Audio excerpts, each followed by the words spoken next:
Hi guys, Sanchita কিচেনে আপনাদের স্বাগত জানাই। আজ আমি তৈরি করব অনুষ্ঠান বাড়ির মতন ছেঁচড়া। তো ভালো লাগলে অবশ্যই লাইক এবং সাবস্ক্রাইব করে দেবেন। চলো শুরু করা যাক। আপনারা আপনাদের পছন্দ মতো সবজি নিয়ে নেবেন। আমি নিয়েছি কুমড়ো, আলু, পটল এবং বেগুন এবং কাঁচকলা। আপনারা চাইলে আপনাদের পছন্দ মতো সবজি দিয়ে দেবেন। সব সবজিকে ভালো করে ভেজে নেব।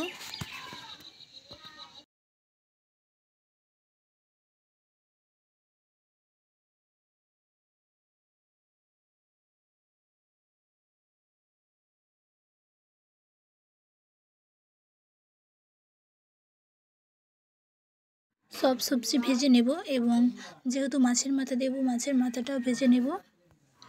সব সবজি ভাজা হয়ে গেছে, এবারে রান্না করে নেব। প্রথমে গোটা জিরে দিয়ে পেঁয়াজ, শুকনো লঙ্কা, আদা, রসুন দিয়ে ভালো করে মশলাটাকে কষিয়ে নিতে হবে। যখন মশলা থেকে তেল ছাড়তে শুরু করবে তখন দিয়ে দেব টমেটো এবং অল্প নুন।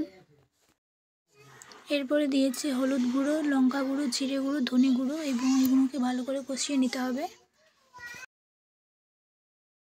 স্বাদ অনুযায়ী লবণ দিয়ে দেব। মশলাটা ভালো করে কষিয়ে নেওয়ার পরে এরপর দিয়ে দেবো ভেজে রাখা মাছের মাথা। মাছের মাথাটা একটু টুকরো করে নিয়েছি।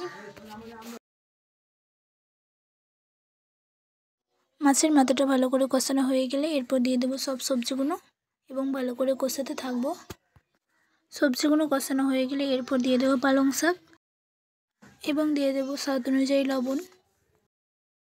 আমি লবণ দিয়েছি আগে, তাই শাকের পরিমাণ মতো লবণ দিয়ে দেবো।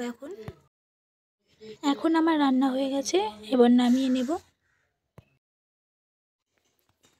রেসিপিটা ভালো লাগলে অবশ্যই লাইক এবং সাবস্ক্রাইব করতে ভুলবেন না। সকলে ভালো থাকবেন, সুস্থ থাকবেন। ধন্যবাদ।